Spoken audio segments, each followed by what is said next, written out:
De presentar el tema de la mesa, agradecimientos y felicitaciones. Agradecimientos a los ponentes por el esfuerzo, por la colaboración y la participación desinteresada en estas jornadas. Agradecimientos a las empresas, asociaciones y entidades por la ayuda, por la inyección económica que han tenido estas jornadas. Yo creo que estas jornadas sin la ayuda económica sería muy complicado hoy en día. Y agradecimientos a la gerencia y especialmente pues a Monse, que todavía no se ha sentado, lo que veo. Pues a Monse por el apoyo incondicional en las primeras jornadas que tuvimos en Albacete y en estas jornadas de Cuenca.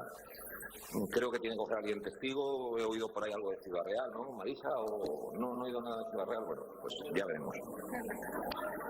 Y nada, y felicitaciones a los compañeros de Cuenca, para quitarse el sombrero, espectacular, sacó, de verdad encantados, tanto el comité científico como el organizador, una maravilla.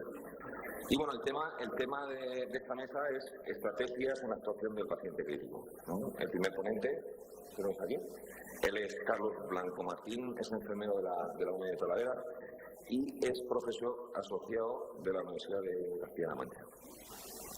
El tema, reanimación de control de daños. Bueno, parece que es un tema nuevo, hay gente que lo conoce, hay gente que no lo conoce, yo lo sigo ya desde hace unos años. Más o menos en la evolución del tratamiento y los cuidados que se están haciendo en los pacientes con trauma grave. Eso del suero a chorro, vamos a ir a lo triada letal, hipotensión permisiva, bueno, yo creo que es súper interesante. Tengo unas ganas tremendas de oír esta ponencia. Así que, tu turno, cuando quieras. Bueno, agradecer al comité organizador la capacidad de haberme llamado y permitirme estar ante vosotros a dar esta ponencia. Para mí es un honor estar ante todos mis compañeros y gente que no conozco de otros servicios. Como dice aquí mi compañero, voy a hablar de Damage Control Resuscitation. No sé si lo he dicho bien, porque en inglés. Bueno, es un tema apasionante. Habla del control de daños. Pacientes politraumatizados que tienen pupa, que están muy malitos, que necesitan una enfermera que dé cuidados avanzados, que se preocupe por él. Porque ese paciente tan malito tiene graves peligros. Nos centramos sobre todo en el paciente politraumatizado exsanguinante, es decir, que está perdiendo sangre. No todo el politraumatizado está perdiendo sangre. Nos centramos en el politraumatizado exsanguinante. Evitamos la actitud antigua de meter, como decía el compañero, suero a chorro, enguachinar a los pacientes. Es una actitud de manejo, este damage control, ¿vale? Control de daños.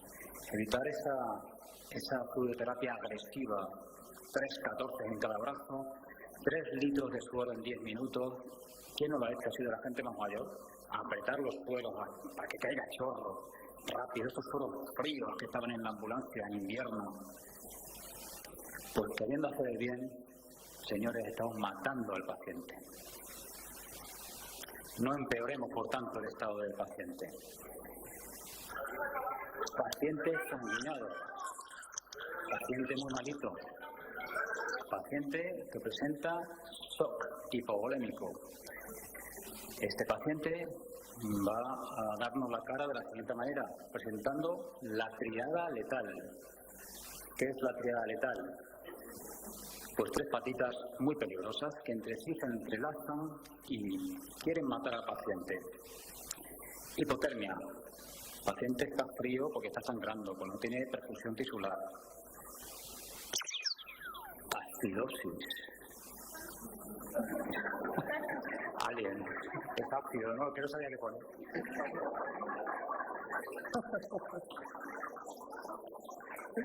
Ahora lo vamos a contar, ¿vale? Y la tercera patita, coagulopatía, lo peor de todo, coagulopatía. Entre ellos se van ayudando, se dan la manita así, y hacen un círculo vicioso y matan al paciente. Bueno, ¿qué fundamentos encontramos? Bueno, clásicamente siempre se habla de lo primero, la vía aérea.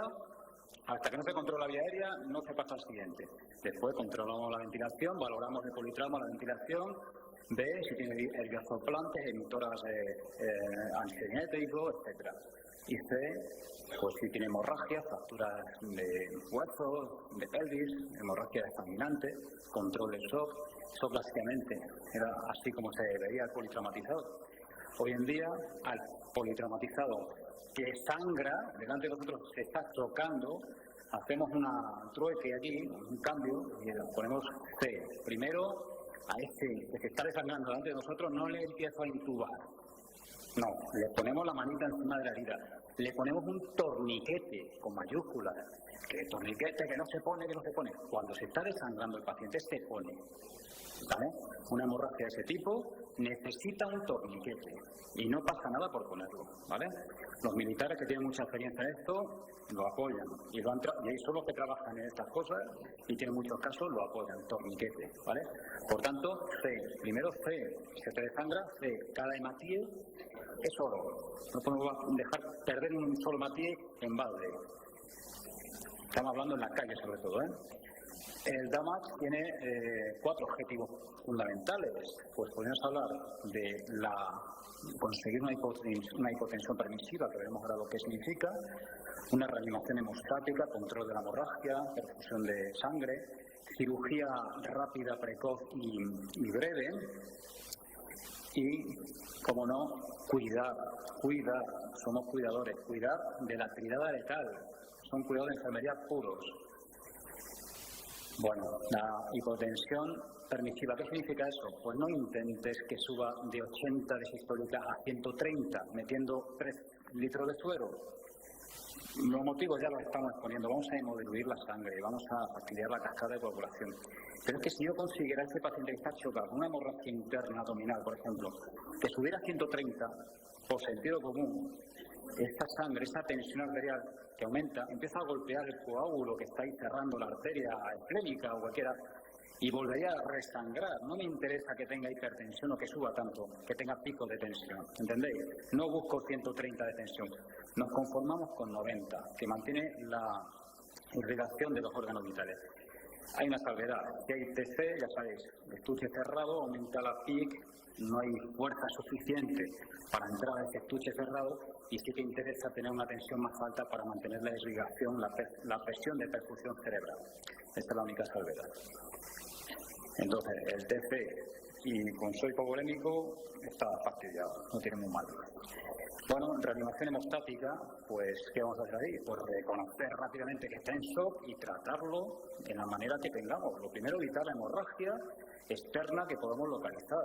Externa o, bueno, interna exteriorizada, ¿no? A veces una cornada, un abajazo en la tripa, en el tórax.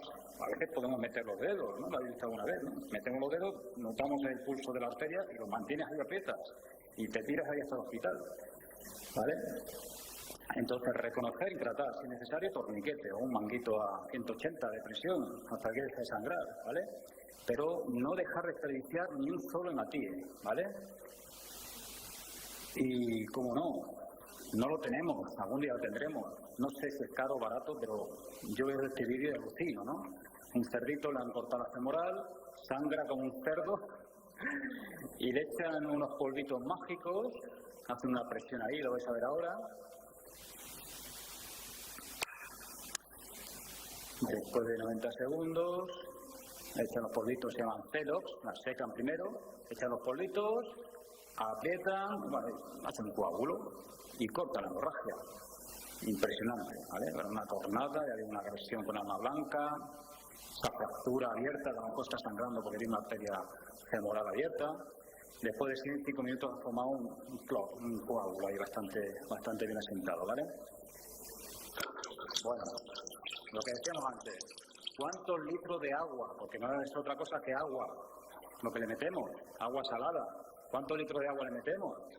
Pues coged cualquier manual que tengáis en vuestra base, de medicina o de enfermería, incluso si me apuráis.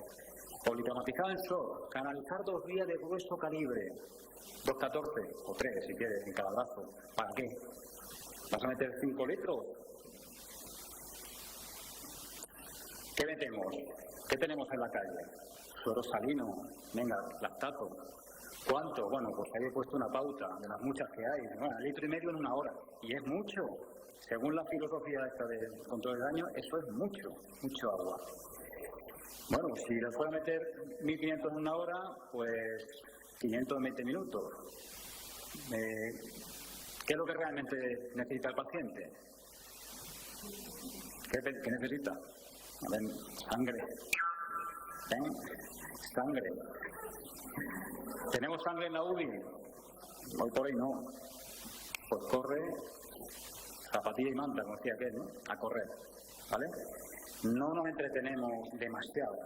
A veces no necesita aislar la vía aérea, pues si es posible en el camino, ¿sí? Hay que esforzarse. Según la filosofía de control del daño, incluso la vía en el camino, ¿vale? Si es posible. Claro, esto choca un poquito con stand and play, que decía, ¿no? Permanece y juega, ¿no? Y trabaja ahí, y luego ya al rato, cuando esté estable, nos vamos. Pues no, porque está sangrando por ahí dentro, ¿y de qué sirve meterle suero si el suero no transporta oxígeno? Es la sangre, esos glóbulos rojos tan bonitos que salían en esa serie, ¿verdad? Se llaman las pelotitas de oxígeno. El suero no transporta oxígeno. ¿De qué me sirve meterle agua? ¿Le enguachinamos al paciente? Pues no. Entonces, ¿qué decíamos? Que no abusar del suero. Obviamente, el suero que metamos caliente, a temperatura corporal. Eso de meter un suero heladito que está ahí en la UBI, porque estamos a menos 3 grados en la calle en invierno, y está ahí en la UBI en el cajoncito pues eso, medio congelado, pues no se puede meter. Tenemos que tener calentadores de suero, ¿vale? Y como decíamos, si metemos 1.500 una hora, pues 25 por minuto. ¿Por qué digo esto? Porque realmente necesitamos 14, anda que nos cuesta coger un 14 en un chocao frío en el suelo, que tú también tienes frío encima. Cuesta mucho. Mirad, con un rosita, 60 mililitros por minuto. Según la pauta que hemos visto antes, 25 por minuto. ¿Hace falta 14? No nos compliquemos la vida, ¿vale? ¿Hace falta varias vías? Sí. Yo diría, prefiero 3 rosas a un 14. Pues si trabaja una, tienes la otra. Y muchas veces ponemos suero por una y catecolaminas por otra, ¿vale? Bueno, es una reflexión que quería hacer sobre el tema de las vías, que siempre parece que, he cogido un 14, te pones la medallita, ¿verdad? ¡Qué machote! Bueno, suero hipertónico, pues está en estudio, tiene buena pinta. Suero al 7%, 7,5% también, ¿vale? Pues, ¿qué consiste este suero? Pues, como está tan concentrado, lo que hace es chupar agua del espacio intersticial para que la sangre esté menos concentrada. Claro, que concentra mucho la sangre, pues está hipertónico, y por ósmosis coge agua de los tejidos. Especialmente interesante es en el TC, que baja el edema cerebral en ese aumento de la PIC. Entonces, un suero muy majo para ese hipotenso sangrante con TC moderado severo. ¿Vale? Hay que valorarlo ahí. Se prepara así, bueno, pues unas ampollitas. El problema, pues que puede producir un poquito más de acidosis que ya tiene el paciente. Entonces, por eso es la pega que tiene este fármaco, ¿no? que se está estudiando. Bueno, pasamos al ELOES volumen, que conocemos todos de hace ya tiempo. Pasamos del HEMOS-C, ¿os acordáis del HEMOS-C? Directamente al ELOES. Bueno, pues hace unos meses, los que somos de nuestra gerencia, recordaréis un correo que nos mandó nuestro director diciendo que esto del ELOES que se retiraba, que ya no estaba indicado, que no sé qué. Bueno, lo está mirando y efectivamente, bueno, siempre ha habido gente a favor y en contra, ¿no? Muy bueno, que no, que sí, que no. Pero ahora es que parece ser que hay estudios que avalan que no funciona correctamente. Lo primero, no hay estudios que digan que funciona como decían que funcionaba. Y lo segundo, que habla de una nefrotoxicidad importante. Son moléculas muy grandes que atascan la nefrona. Pues sí, lo que le faltaba al paciente, que tiene un flujo renal tan bajo. Produce un fracaso renal agudo y la muerte posterior del paciente. ¿Vale? Bueno, aquí este artículo de Raimi que habla, tengo varios, ¿vale? Habla de esa nefrotoxicidad directamente, noticias que ha salido en prensa sanitaria, que confirma que tal, que no habría el Voluden, ¿vale? Te llama la atención. Yo en la UBI todavía tengo Voluden, o sea, no ha habido una orden certera de decir, fuera los Voluden, fuera los ELOES. Ahí lo tenemos todavía. Entonces los cambios cuestan, ¿verdad? La Agencia Europea de Medicamento pues nos dice que se suspenda, que lo quitéis, que lo saquéis, que lo tiréis a la basura, no compréis más. Que parece ser que, bueno, según decía el artículo de Remy, Porque hay como intereses comerciales que han forzado para que esto un poco entre, ¿no?, en las UBIs, en los hospitales. Y parece ser que los estudios que hay pues avalan que hay que quitarlos. Bueno, ya sabéis que después de una dosis de carga, pues se puede usar vasopresores, Nora, Dopa, ¿vale?, en otra vía, ¿vale?, para que vaya cayendo con su bombita, ¿vale?, pues efecto vasoconstricción y otrópico, ¿vale? Y obviamente el uso de hemoderivados, plasma ya en hospital, plasma fresco, congelado, ¿vale? Esto es lo que realmente le va a salvar al paciente. Esto y la cirugía, ¿vale? Si está sangrando, es sangre y cirugía. Por eso interesa ir rápido al hospital para conseguir esto. No lo tenemos en la ambulancia. Y la cirugía de control de daño, pues una cirugía breve, abreviada. Hay que evitar en la mesa de quirófano, eso la enfermedad tiene mucho que ver también, la enfermedad de quirófano, evitar esa hipotermia que sufren todos los pacientes en quirófano. El que haya sufrido alguna intervención lo sabrá, que están, antes de dormirte te quedas pasmado. Pues estos pacientes, ese frío les mata, como hemos visto antes en la triada letal. Operaciones de anestesias prolongadas, hay que evitar operaciones largas, grandes incisiones, hipotermia y grandes pérdidas hemáticas, ¿vale? Hay que valorar cada hematíe. Usar esas mantas térmicas de aire caliente. A veces se usan esas especies de packing que llaman, de compactación, ¿no? Se compacta la hemorragia, se hace una especie de cierre temporal, se estabiliza la hemorragia y luego ya a continuación, al día siguiente, después ya cuando está estable, no tiene coagulopatía, pues ya se interviene, ya se une la tripa, digamos, ¿vale? Pero de momento se hace una intervención breve para cortar la hemorragia. ¿Vale? Luego ya se puede hacer la intervención un poco más reglada al día siguiente cuando ya el paciente está en buen estado. El control de la triada letal, que yo creo que es el tema más importante para nosotros. La hipotermia. ¿Qué pasa con la hipotermia? Bueno, tenemos nuestra intervención, control de la temperatura, ¿vale? Regulación, un NIC, ¿vale? Es importante para nosotros, importante para el paciente. ¿Y qué produce la hipotermia? Por debajo de 35 ya se considera hipotermia y dicen que por debajo de 35 los pacientes que entran a urgencias tienen una mortalidad de 100%. Agárrate. ¿Y qué produce? Aumenta la coagulopatía, porque los factores de la coagulación, que son enzimas, a baja temperatura no funcionan bien. Produce acidosis, ¿vale? ¿Por qué? Porque aumenta el consumo de oxígeno y no llega bien a todas las zonas del cuerpo. Aumenta el consumo de oxígeno, disminuye la contractilidad cardíaca, produce arritmias y aumenta la poscarga por esa vasoconstricción periférica que produce. Vale, también se puede calentar al paciente con circulación extracorpórea, pero lo más fácil que podemos tener a nuestra mano es sueros calientes, a temperatura corporal, digamos, 38 o 42 grados, ¿vale?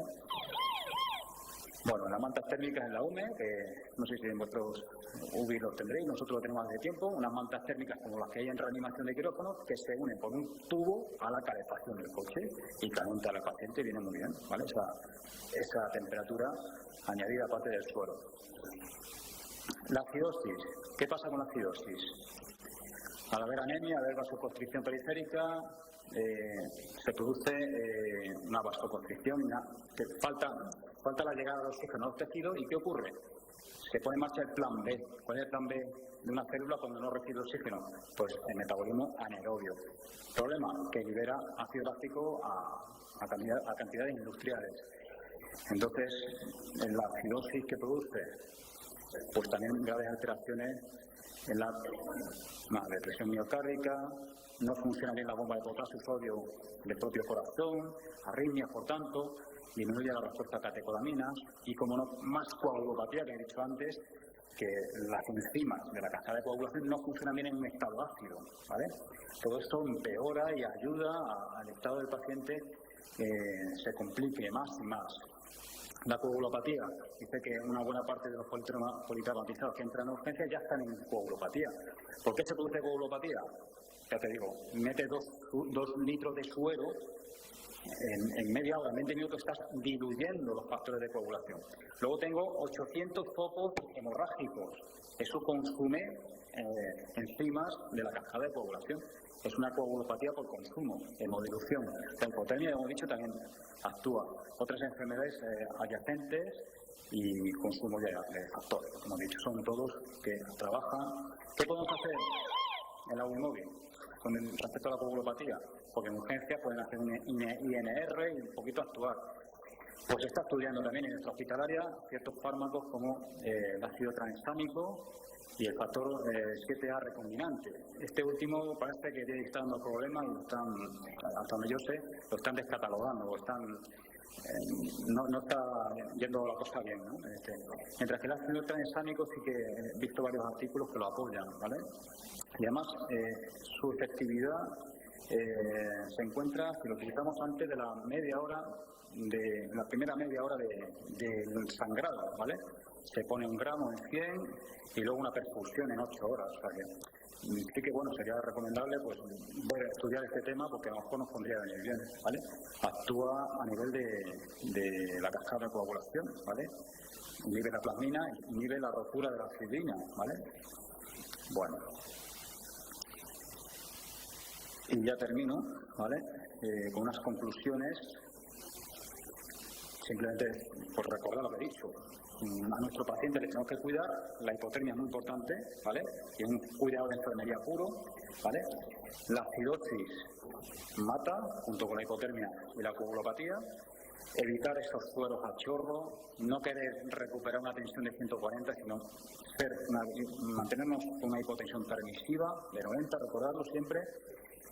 Los sueros, según esta filosofía, es prácticamente suero de mantenimiento, que va y choca con todos nosotros, porque lo hemos usado, el suero por aquí, coloides, por aquí, cristaloides, venga y venga, choca, a mí me choca y a todos nosotros nos chocará, pero es lo que hay que hacer, la tendencia actual es lo que impera.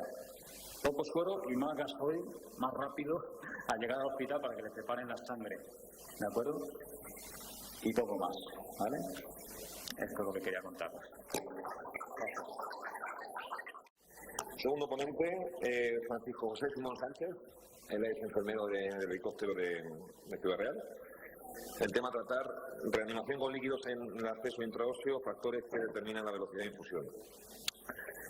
Hace un par de días estuve hablando con él a ver cómo iba a orientar el tema. Yo lo veía un tema muy complicado, ¿no? Lo que tenía bien claro es que aquí no nos va a enseñar a poner o no poner una intraósea, ¿no?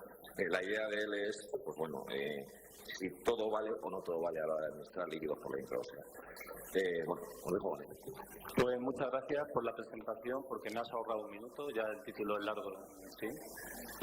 Y muchas gracias a la mesa por invitarme a este mal rato que estoy pasando. Estoy con una crisis de ansiedad, ya lo digo. Yo soy asistencial y, bueno, pues de verdad que lo estoy pasando mal. Y llevo 1 mes de revisiones bibliográficas, de revisar estudios experimentales, bibliografía en inglés. Y claro, con tantos años que tengo, 20 y tantos, ¿no? Pues claro, yo vengo del francés. Entonces, imaginaros por las revisiones del inglés, pues no digo más. Entonces, dicho esto, hice una presentación que te cagas, o sea, en Price, y me la pongo en casa, delante del espejo, hago las preguntas, 45 minutos. Digo, la hemos cagado. Y además no me enteraba de nada. Así que como estoy nervioso y solo tengo 10 minutos,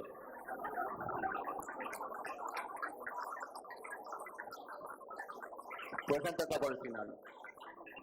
Y a partir de aquí yo quería haber hecho unas preguntas y esas preguntas contestarle y razonar, porque yo de caña funciono bien, luego no las tomamos. Funciono bien, yo decir, os doy las preguntas y esas preguntas nos vale para reflexionar. Las conclusiones son las siguientes. Al administrar líquidos a presión a través de un sistema de infusión intraósea, la propia distribución tortuosa sinusoidal de la médula ósea ofrece el 90% de la resistencia a la entrada de líquido en modelos porcinos. Os digo, la circulación intraósea en los cerdos y en el humano funciona igual, con lo cual sí que vale. Tú sí que vales. En pesos menores de 8 kilos, la restricción al flujo viene dado por el pequeño diámetro del canal medular. En mayores de 15 kilos, el flujo se determina por el calibre de catéter, como en las vías. Es decir, si tienes un crío, la propia distensibilidad del vaso, que es 0 o muy pequeña, te va a hacer que no pase flujo. No te agobies, no pienses que lo has cogido mal, es que tienes que meter presión, porque primero tiene que vencer esa presión inicial. Aplicar presión sobre el sistema intraóseo aumenta la velocidad de infusión al triple con respecto a la gravedad. Esto es súper importante. Dice, coño, pues se contradice. No, pues no. Hay que administrar presión, pero ¿cuánta presión? Es la pregunta que me tenéis que hacer. Presiones por encima de 300 milímetros de mercurio de presión producen infiltrados subperiósticos y pequeñas hemorragias en el canal medular. Y esto no lo cuentan. Pero sin embargo se nos cuentan que el primer efecto secundario en una vía intraósea, ¿cuál es? La extravasación. Imaginad si metéis catecolaminas, y hay un infiltrado subperióstico.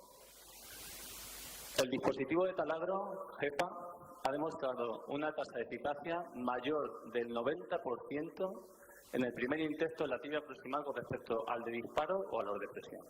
Más del 90%. Y, Carlos, la inducción a hipotermia terapéutica por vía intraósea puede no ser efectiva. Coño, y esto pues hablamos. ¿Y por qué todas estas conclusiones? Porque yo digo, joder, yo voy bajo el helicóptero, tengo un accidente y a mí que me importa los factores que modifican la velocidad de infusión. Yo tengo el paciente que tengo y si no puedo coger una periferia, una yugular externa, me voy a una intraósea, ¿no? Digo, ¿yo esto cómo lo cuento? Y me planteé yo, pues porque hay una serie de factores que no son modificables, yo no puedo actuar. Es decir, el paciente es el que te toca. Ya nos gustaría que no tocara el que quisiéramos, pero es el que te toca, ¿no? Y luego la propia circulación intraósea es la que es. Y contra eso yo no puedo hacer nada. Y luego hay una serie de factores modificables con los que yo sí puedo trabajar, que son el lugar de función, yo puedo elegir el hueso donde funcionar, el dispositivo a utilizar, que en la gerencia es el BIF, sí o sí, y utilizar o no sistemas de presurización o RIF, que tampoco hay en la gerencia, ¿vale? Bueno, factores modificables o no, ¿de acuerdo? Porque en este caso yo no puedo elegir el hueso. Ese que es, lo veis, ¿no? O le pinchas ahí o le pinchas ahí.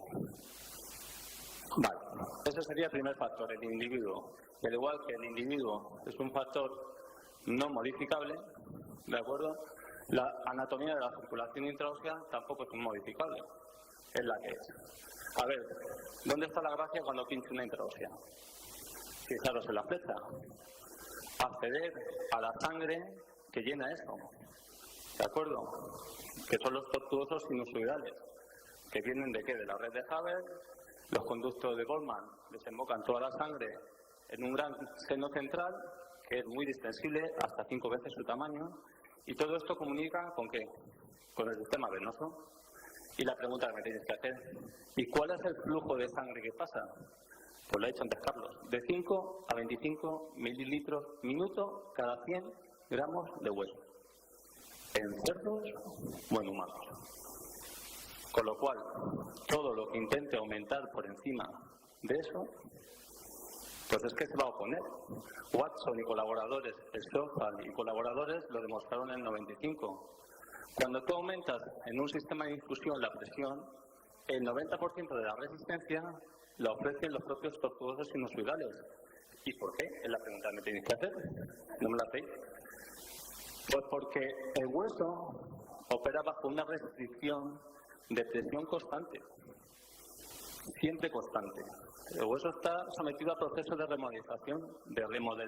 remodelación constante. Ahora, ¿vale? Entonces, si hay un cambio de presión, ¿cómo lo modifica?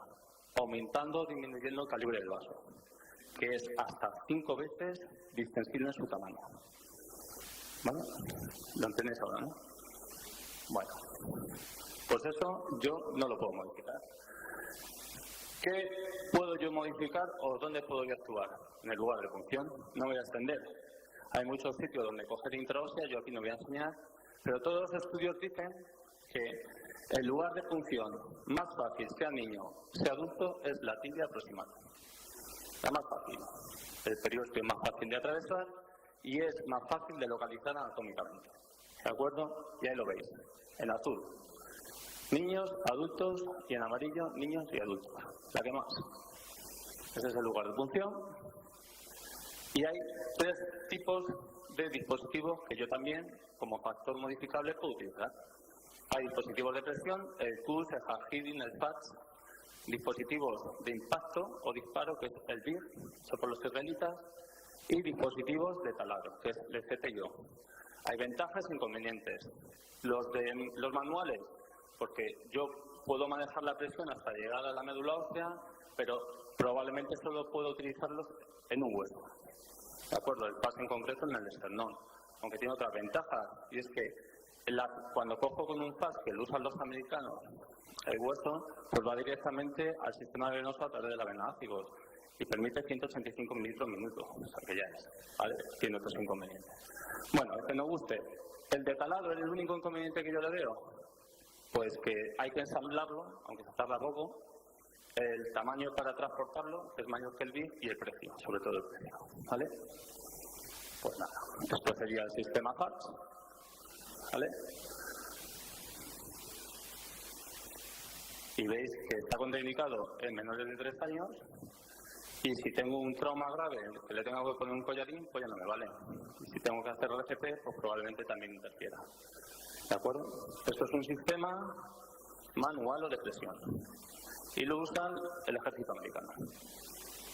¿De acuerdo? Este es el EZ, la tibia proximal. ¿Vale? 10 segundos.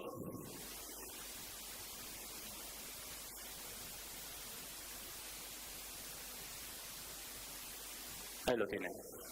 Y este es el que usamos en la gerencia, que es el dispositivo PIC o de disparo. ¿De acuerdo? Que vale 68 euros, que a mí particularmente sí que me gusta.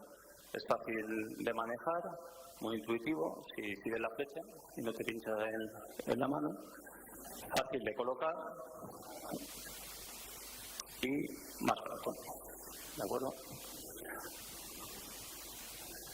Bien, pues todos los estudios que yo he podido leer, sobre todo americanos, yo voy a poner algunos, ¿no? Este está hecho en Estados Unidos, como digo, por paramédicos.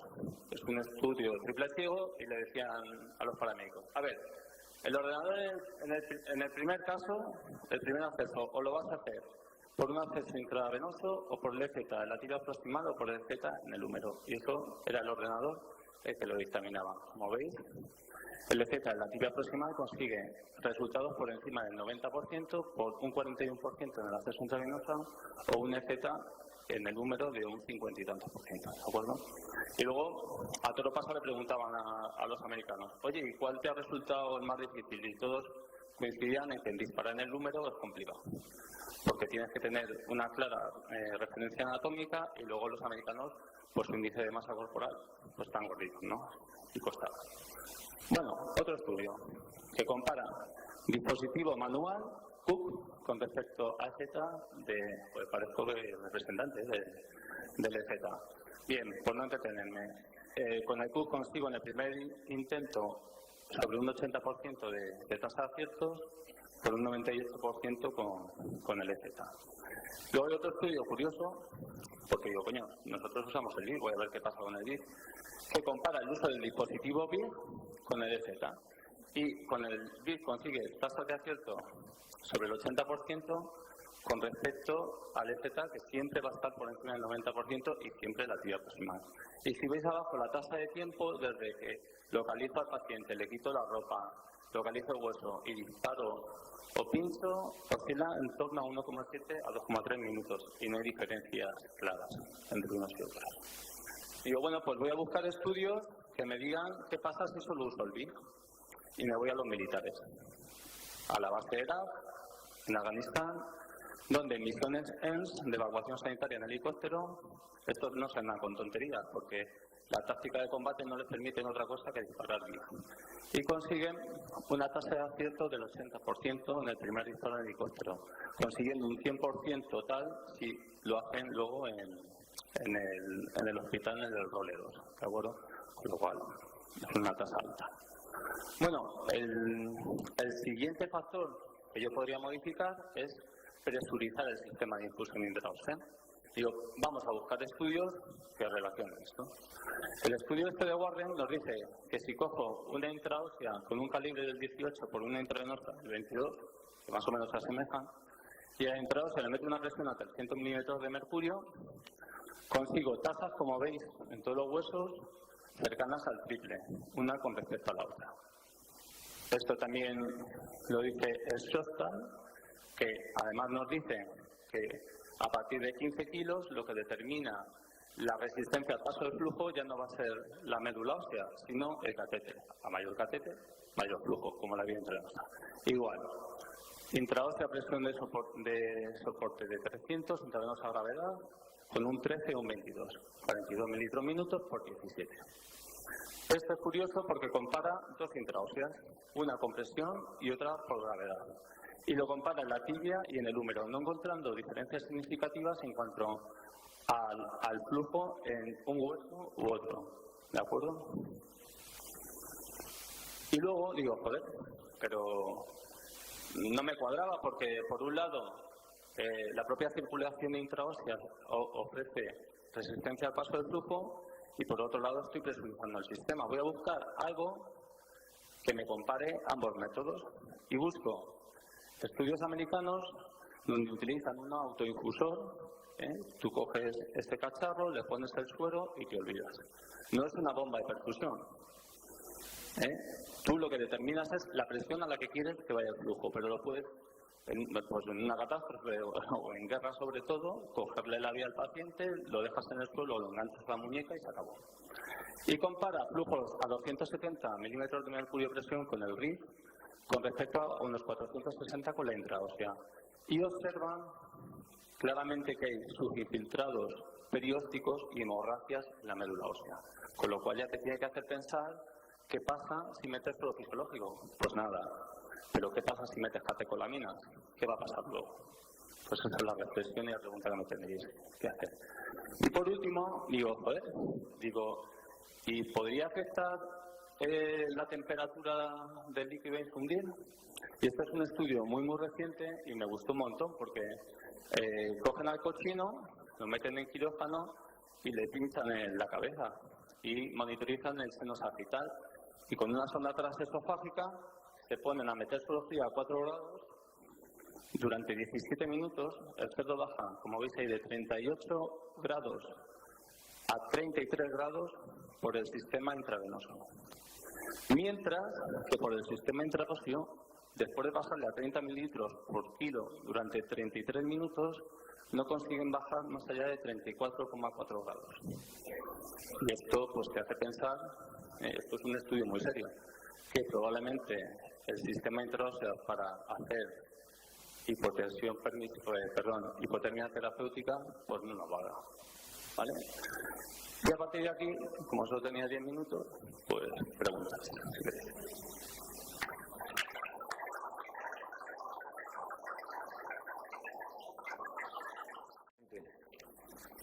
Doña Susana Jiménez Cobo, enfermera de la UME Illescas y experta en demencias y enfermedades de Alzheimer.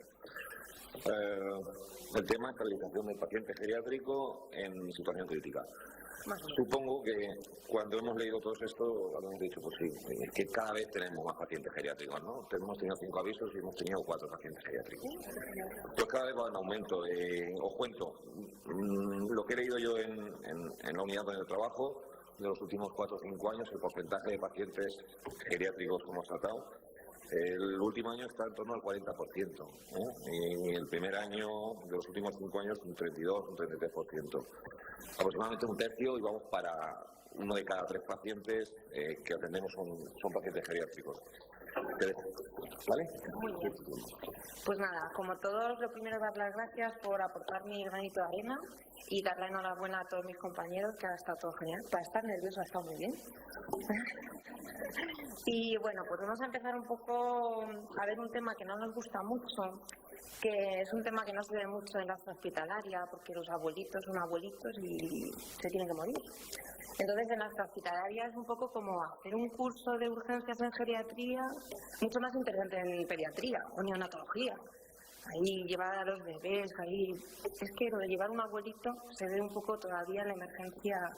Estamos poco formados. De hecho, toda la revisión bibliográfica que he hecho, que he intentado buscar del último año, todo lo que he encontrado ha sido en Norteamérica. O sea, en España es que hay poquísimo de emergencia en geriatría.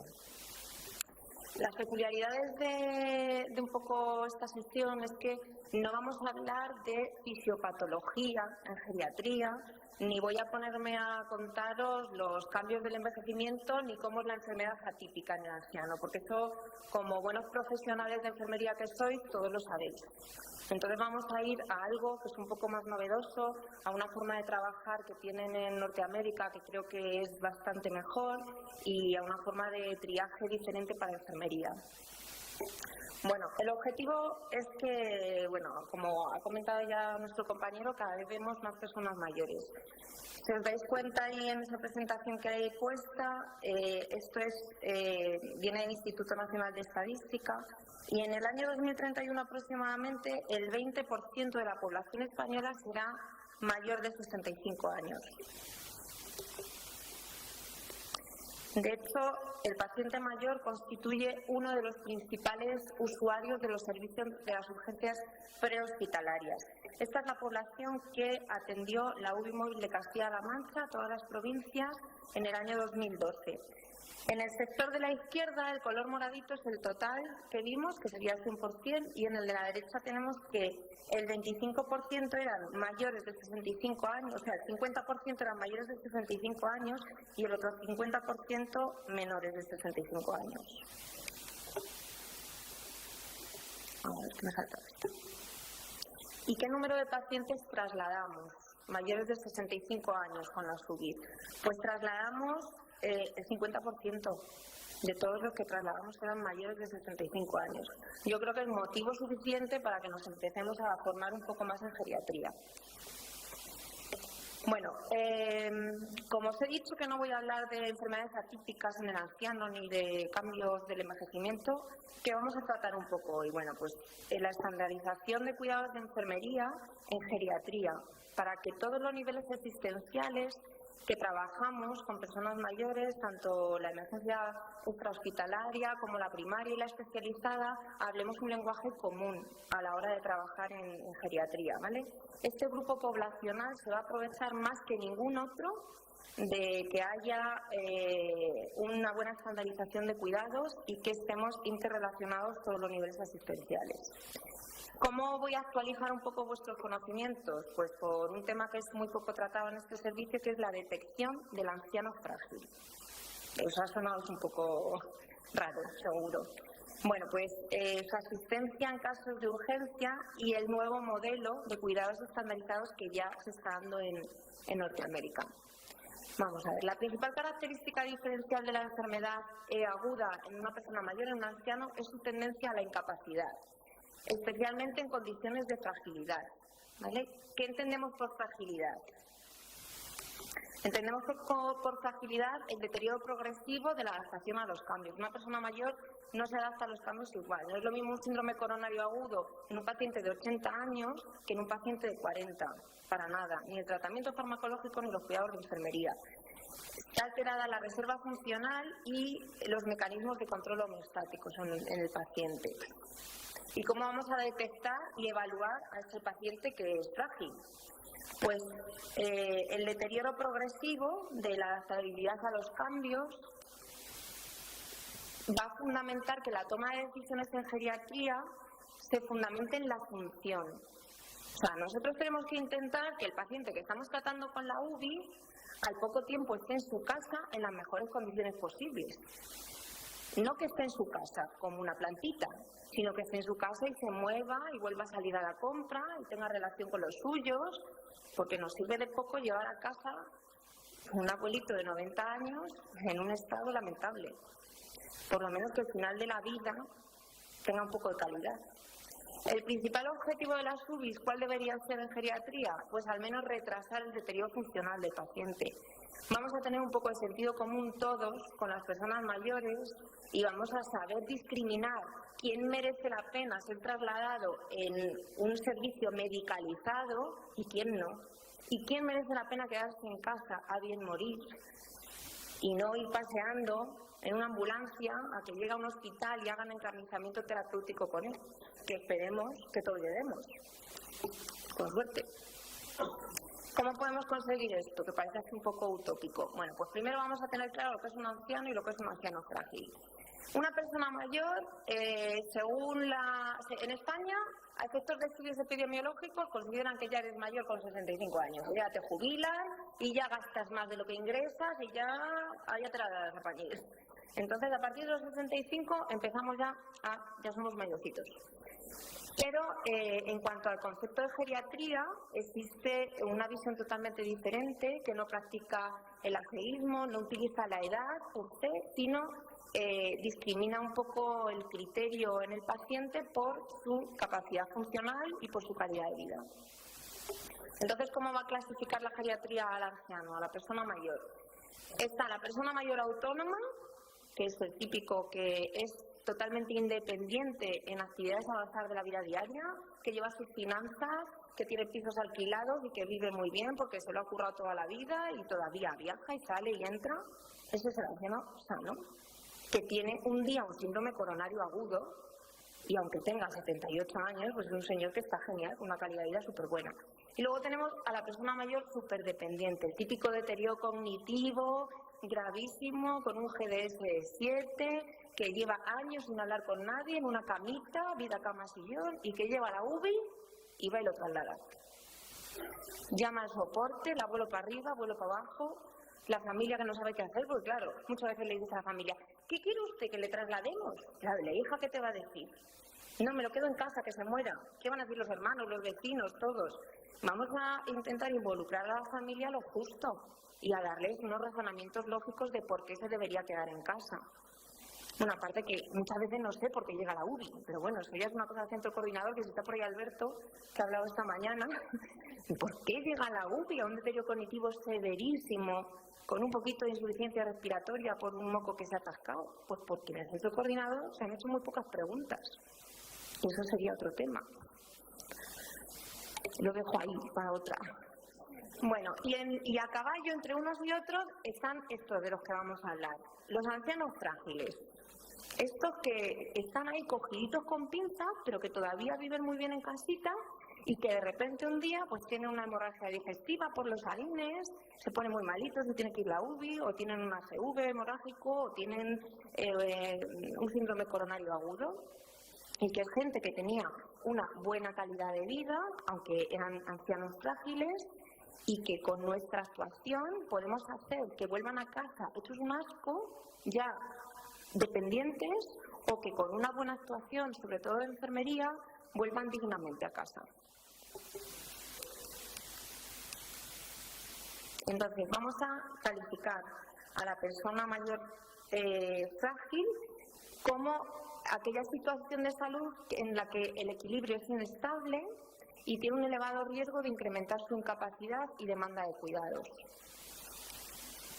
Todos llegaremos hasta Spiderman, todos. Entonces, pues bueno, pues acordaros que esos a los que estamos atendiendo tuvieron una vida como la nuestra, una profesión, salían, entraban como nosotros, pensaban como nosotros de los abuelos. Acordaros de eso cuando estéis delante de alguien así. Un posible modelo de atención al anciano en urgencias consistiría en el cribado de fragilidad por parte de enfermería. En Norteamérica se hace, pero en la urgencia hospitalaria, porque la prehospitalaria son paramédicos. Entonces, la enfermería en la urgencia lo que hace es un triaje de las personas mayores, detectando cuáles están en riesgo de fragilidad para poder hacer una valoración más exhaustiva.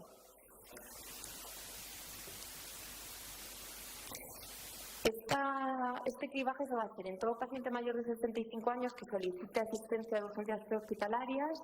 En aquellos clasificados de alto riesgo ya se realizaría una valoración geriátrica integral adaptada a urgencias. Ahora mismo ya veremos que uno de nuestros problemas es que no hay nada estandarizado. Lo que sí que es importante es que yo, que llevo años trabajando en la geriatría y en la emergencia, y de geriatría en emergencia sabía muy poco, me he dado cuenta que no tenemos tiempo suficiente para hacer una valoración geriátrica integral a todos los pacientes que tenemos mayores de 65 años, eso es evidente. Además vemos muchos a lo largo de la guardia.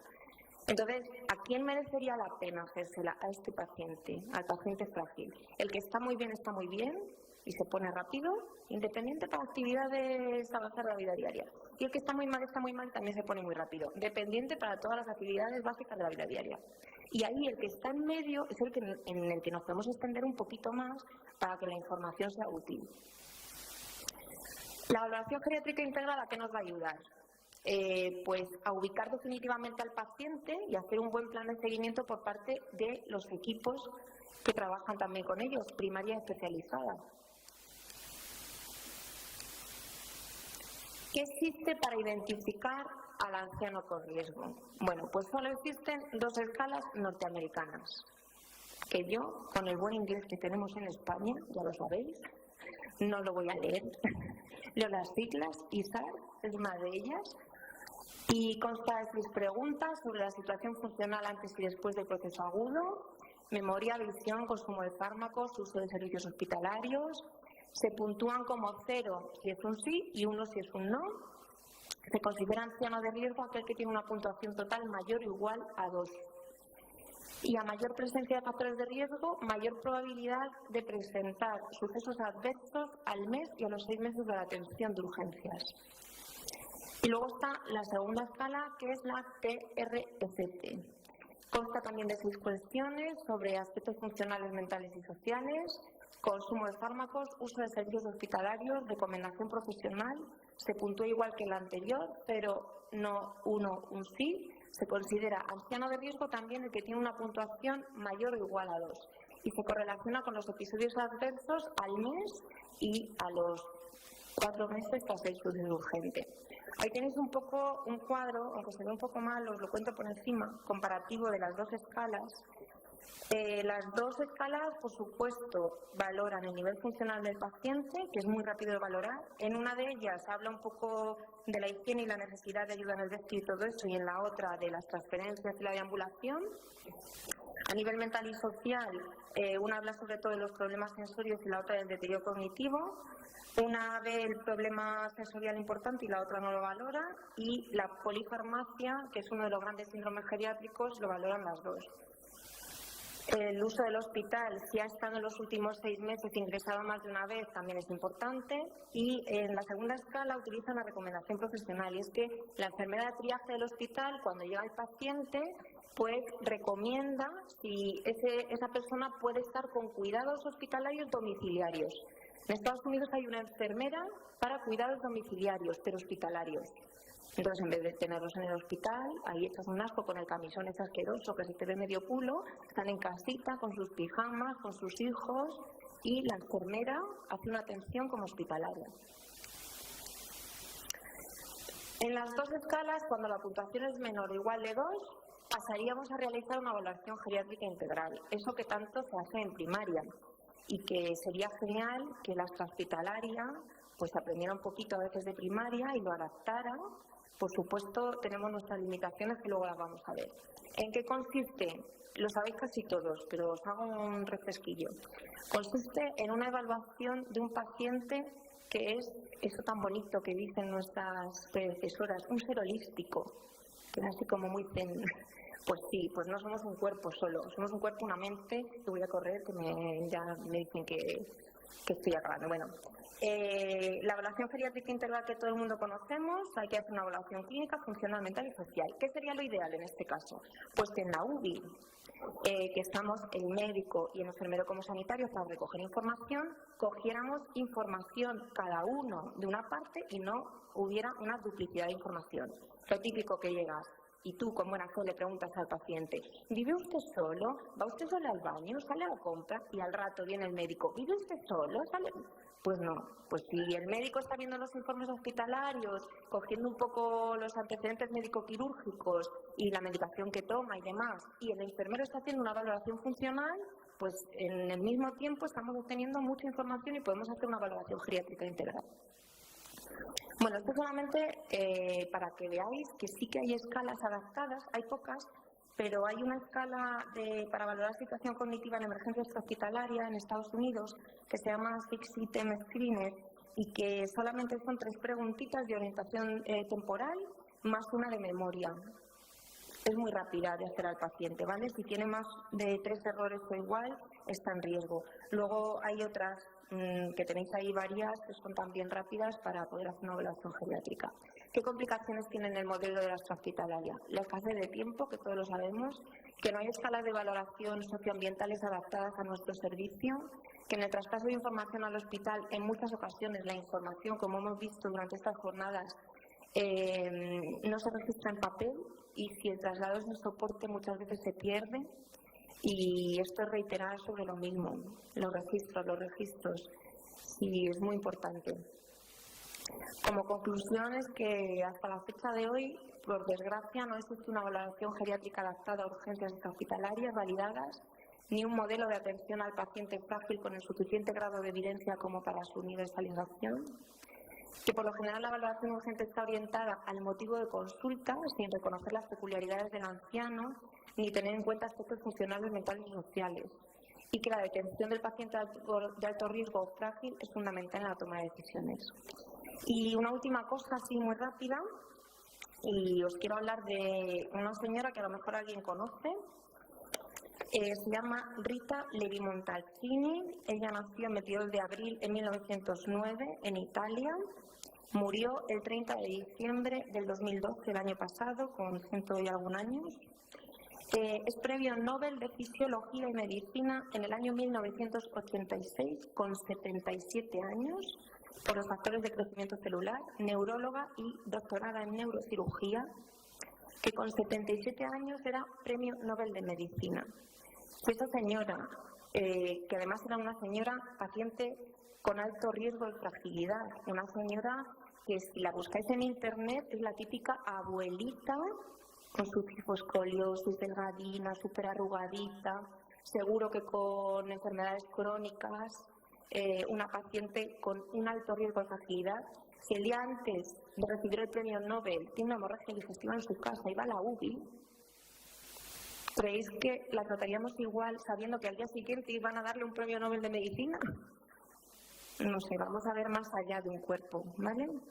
Estas son palabras suyas y me encantan. El cuerpo hace lo que quiere. Yo no soy mi cuerpo, soy mi mente. Y ahí queda eso. Consuelo Fresco Martín, ella es enfermera de la UNED de Guadalajara y nos va a hablar del protocolo de enfermería en el traslado secundario neonatal. Espero que nos quite los miedos del traslado de este tipo de pacientes. Buenas tardes. Bueno, como todos empezamos dando las gracias al comité organizador, al comité científico, a la gerencia y bueno, a todos los que estáis aquí que nos estáis dando la oportunidad de compartir nuestros trabajos. Bueno, desde que las UNED comenzamos a hacernos cargo del traslado secundario neonatal, pues en nuestra base nos surgió la necesidad de profundizar en este tema. El resultado de esta profundización pues, ha sido elaborar un protocolo. El protocolo de traslado secundario es un sistema integrado con normas para la estabilización y traslado del neonato de alto riesgo. Estas normas lo que pretendemos es que tienen que afectar al hospital emisor, al hospital receptor y al equipo de traslado. ¿Para qué? Pues para aumentar la calidad de los cuidados prestados, disminuir el estrés que nos produce tanto al neonato como a la familia y todo el personal sanitario y hacer que el traslado sea más eficaz. Nuestra propuesta de traslado está dividida en 4 partes: el pretraslado, la recepción del paciente, el traslado y la transferencia al hospital receptor. Tenemos que tener en cuenta que el pretraslado y la recepción del paciente son muy importantes, porque si en estas dos partes no se cumplen las normas, cuando lleguemos al traslado vamos a tener más complicaciones. Es decir, que queremos un traslado sencillo y eficaz. Bueno, en el pretraslado, un poquito como veis ahí, lo que vamos a hacer es recoger los datos básicos del paciente, datos personales, antecedentes perinatales, motivos de traslado. Vamos a preparar y comprobar que todo el equipo funciona correctamente y vamos a preparar un kit de traslado. Ese kit de traslado es un ambú para el peso del neonato que vamos a trasladar, una mascarilla de anestesia también del tamaño adecuado, tubos orotraqueales, pues uno del tamaño que consideramos que vamos a poner y uno inferior también, por si acaso hay dificultades para la intubación, laringoscopio con pala recta, estetoscopio y una adrenalina y una atropina diluidas con jeringas de insulina para la dosificación. Este kit de traslado va a acompañar al neonato desde el hospital emisor hasta el hospital receptor. Esto es para aplicar un tratamiento de urgencia en cualquier lugar. Y vamos a tener una entrevista con los padres. En esta entrevista constatamos que han sido informados sobre la necesidad del traslado, dónde y cómo se va a realizar y el estado actual de su hijo. También vamos a facilitar a los padres que puedan estar con su hijo. Eso va a disminuir la tensión y al mismo tiempo va a favorecer el vínculo madre-hijo. En ocasiones van a ser unos pocos minutos, pero eso va a ayudar. En unas ocasiones va a poder ir en la ambulancia, en otras no. Vamos a favorecer también un ambiente de confianza y comunicación con los padres para que sean capaces de expresar sus preocupaciones, sus sentimientos. Y vamos a ser receptivos a las indicaciones que los padres nos hacen sobre los gustos y los gestos del neonato, que a veces nos van a ayudar a proporcionarle confort. Y por último, verificamos que el consentimiento informado ha sido firmado.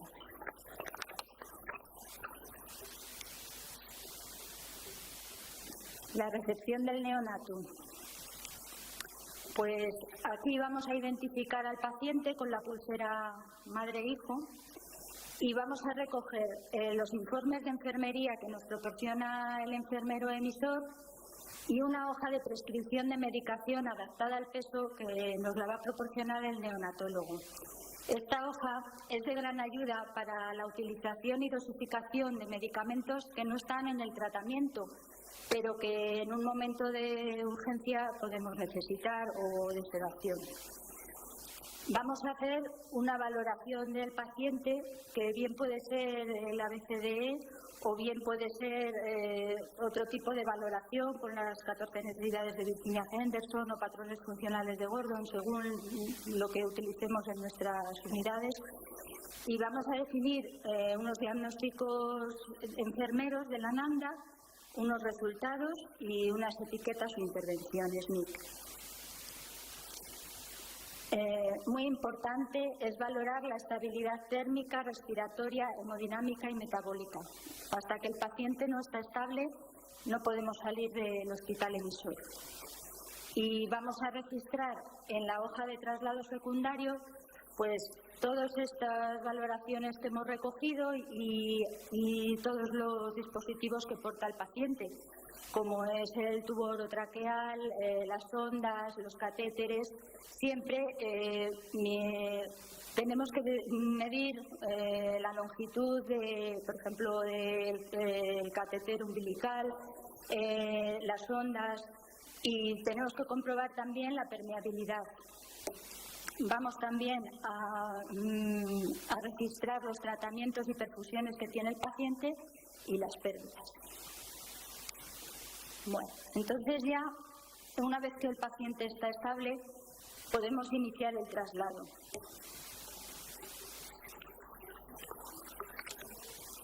Bueno, si nos damos cuenta, en el traslado se van a producir muchas variaciones de la situación del paciente. Tenemos un paciente en el hospital emisor que está conectado a unas bombas o a un respirador o está dentro de una incubadora y tenemos que pasar todos esos sistemas a nuestra incubadora de traslado. Las bombas van a pasar de estar enchufadas a la red eléctrica a funcionar con baterías, la incubadora también va a funcionar con sus baterías. ¿Y esto qué es lo que va a suponer? Pues que tenemos que volver a valorar siempre que hay algún tipo de cambio al paciente sus constantes vitales y volver a valorar su estabilización.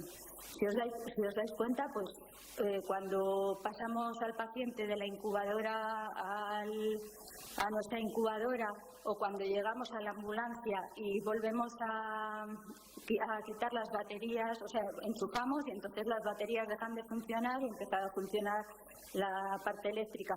Pues siempre en esos cambios tenemos que valorar estabilización y constantes. Si somos meticulosos en todas estas normas y en estas comprobaciones, lo que nos damos cuenta es que tenemos una buena planificación y las intervenciones en el traslado van a ser poco numerosas y poco complejas. Y van a estar encaminadas sobre todo a realizar cuidados y procedimientos de urgencia, a proporcionar confort al paciente y a administrar los tratamientos prescritos, siempre promoviendo el mantenimiento de las condiciones de asepsia.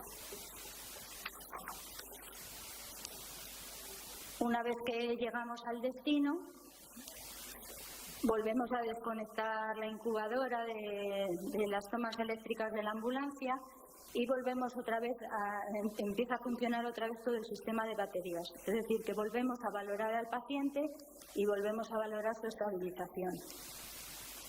Y vamos a trasladar al paciente desde la ambulancia a la unidad receptora, siempre acompañados de nuestro kit de traslados. Entregamos la documentación y registros al enfermero encargado del paciente y colaboramos con el equipo en el traslado del paciente desde la incubadora a la incubadora del hospital.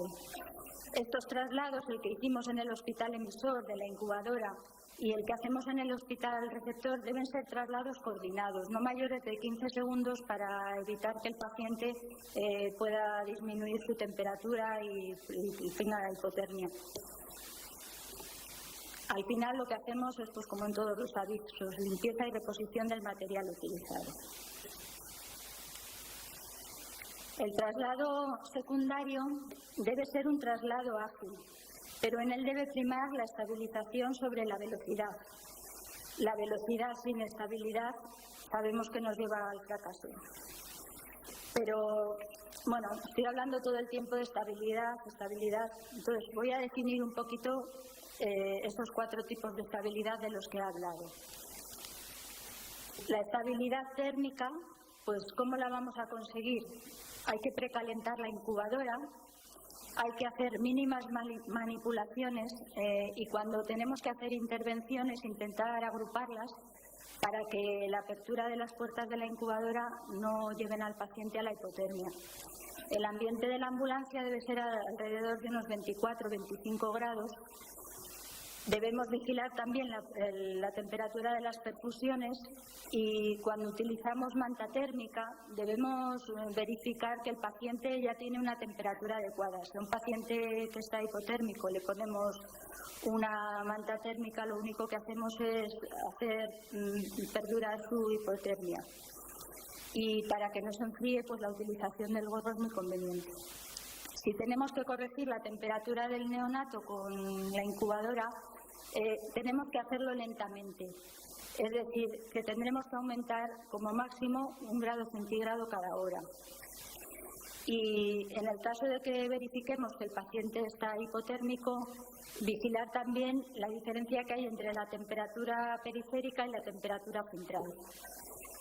La forma de vigilar la temperatura suele ser por temperatura axilar o también con el sensor que nos proporciona la incubadora, teniendo en cuenta que debe estar bien adherido a la piel, en una zona seca, que no sea ósea, y que debemos evitar cubrir el sensor con la ropa o con el pañal.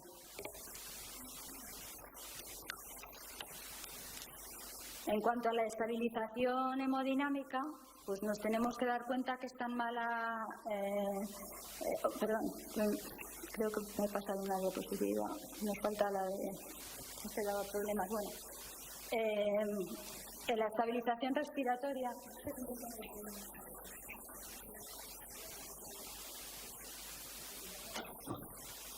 voy a contar vale, ya acabó. La estabilización respiratoria, tenemos que tener en cuenta que es tan importante evitar la hipoxia como la hiperoxia.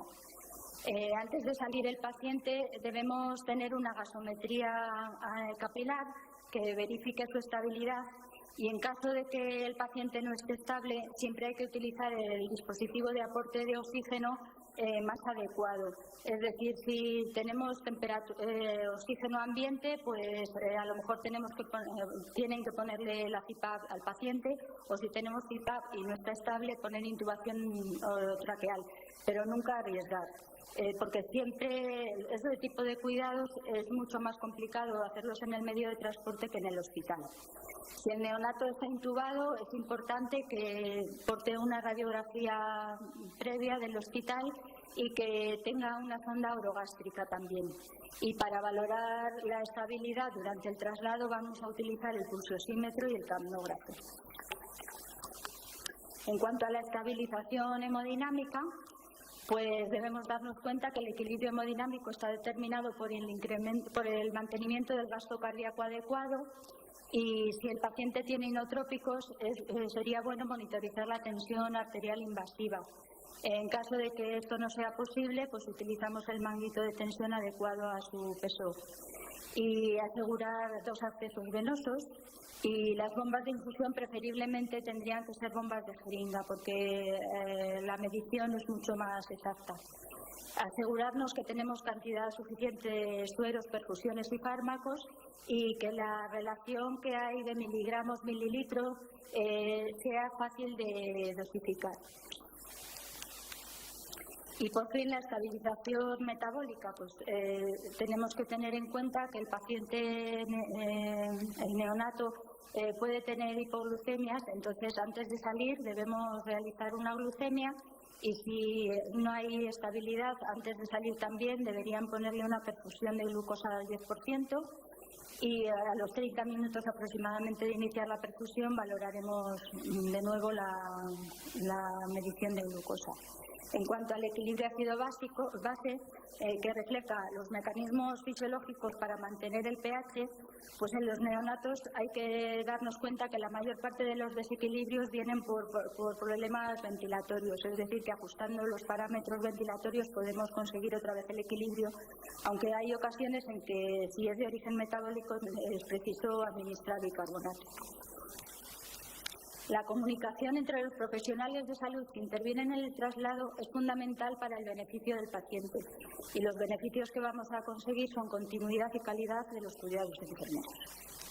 Muchas gracias.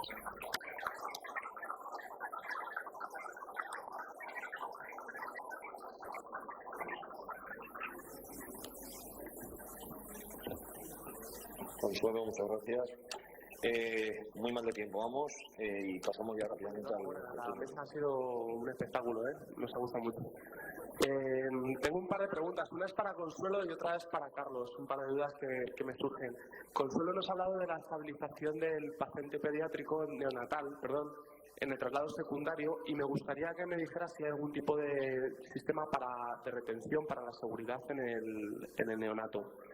Y a Carlos, y perdona por mi ignorancia, el suero hipertónico que siempre hemos preparado y siempre consultado en bibliografía, lo hacíamos con suero salino.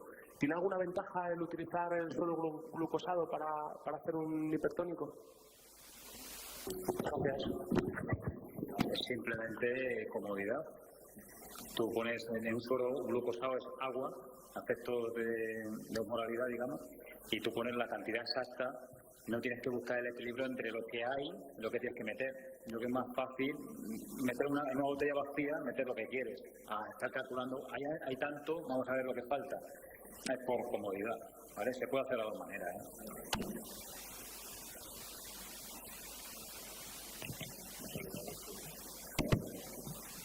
Bueno, pues en la incubadora tenemos que poner un sistema de retención también al paciente dentro de la incubadora. Nos comentaba la unidad de neonatología que al principio tenían como una especie de faja que se ponía al neonato y que lo sujetaba sobre el colchón de la incubadora. Pero bueno, ahora mismo eso ha desaparecido y estamos trasladando al paciente, con lo cual yo creo que es un riesgo. A mí me parece que es lo mismo que, no sé si os habéis fijado en las diapositivas, pero también tenemos algunas bombas o monitores que en algunas ocasiones trasladamos con unas cinchas, y eso tampoco creo que sea adecuado. Otra cosa que sí que tenemos muy bueno ahí en Guadalajara es que la incubadora, hay una camilla especial en que la incubadora está anclada a la camilla. Es decir, que nosotros quitamos nuestra camilla y ponemos una camilla que ya lleva incorporada la incubadora. Es decir, que no atamos la incubadora a la camilla. Y eso, desde luego, en caso de un accidente, pues yo creo que es lo que debe ser. Hola, Consuelo. Que yo he hecho mucho traslado interhospitalario con neonatos y desde luego no te envidio nada, porque a mí esto me ponía muy nerviosita. Además, yo lo hacía desde la provincia de Ciudad Real. Los muy malitos iban a Madrid y los muy malitos iban intubados y los muy malitos iban muy despacio. Entonces eran unos traslados eternos. Lo que te quiero preguntar es, cuando salen traslados desde Guadalajara, esto así tan completito como tú lo has dicho, te dan la radiografía ya hecha, te dan la gasometría, porque mi experiencia, y es verdad que ya hace años, es que no era así. Es decir, te llevabas la aspiración meconial, te llevabas el distrés respiratorio y no íbamos con todas esas cositas también que has explicado tú. Claro.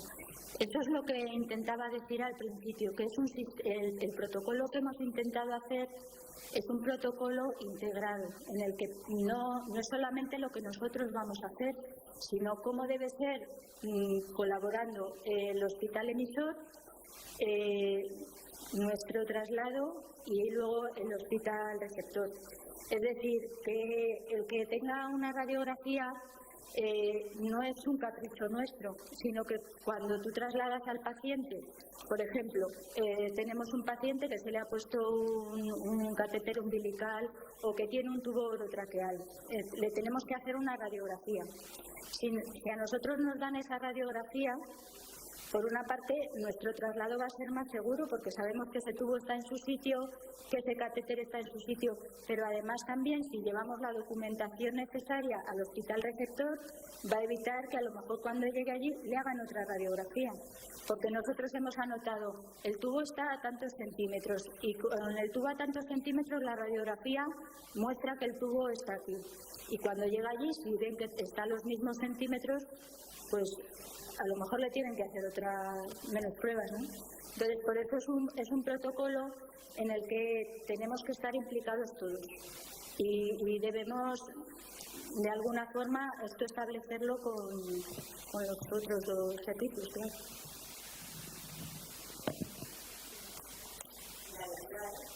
Bueno, pues la realidad es como todas las cosas, pues en unos casos, pues como me imagino que pasa con nosotros, pues unas veces das con unos profesionales que lo han hecho y otras veces no.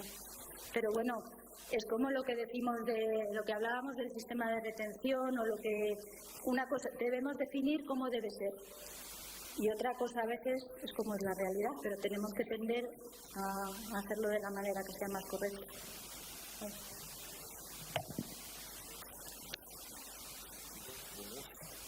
Marian, cerramos la mesa, Marian. ¿La cerramos ya? ¿Ahora? Bueno, pues nada, cerramos la mesa. Enhorabuena a los 4 ponentes. Y paso el testigo a Marian y a Monse para clausura y entrega de premios. Muchas gracias. Y Adela. ¿Aquí?